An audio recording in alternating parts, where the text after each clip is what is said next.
I will explain in the coming days, but I'm about to do something drastic. It will not sit well with everybody, maybe including you, but it is needed. It's a warning he issued to address the spate of killings in Negros Oriental. But what exactly is it? Only President Duterte can answer.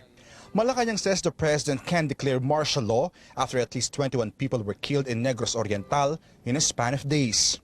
The government claims communist rebels are behind these deaths. Then the president, under the Constitution, is commanded to protect and to serve the Filipino people. So he will have to exercise any emergency power granted to him by the Constitution in order to prevent or quell, suppress lawless violence.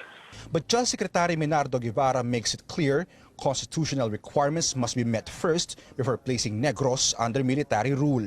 That there is rebellion or invasion and when public safety requires it.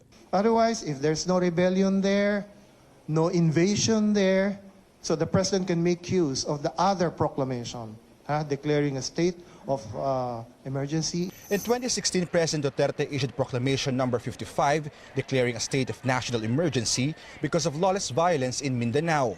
So that covers, in this particular case, Negros Oriental, no? So yun pa lang ay pupwede nang gamitin, no? Because that proclamation has not been revoked. Asked if the spate of killings in Negros can be considered rebellion, we have to determine the facts more definitely, more clearly, before you can make any statement whether that will fall under a state of lawlessness or a state of rebellion. I could only say that you could still manage this situation on the point of view ng mga police, diba?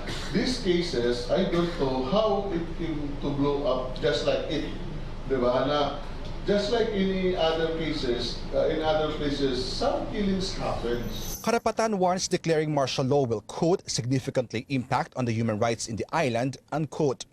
It calls on Negrenses and the Filipino people to, quote, oppose this spiraling descent to full-blown dictatorship in the country, unquote. If and when President Duterte declares martial law in Negros, it's an issue that will surely reach the Supreme Court. The High Court already affirmed the president's order to place the entire Mindanao under military rule, not once, but 4 times.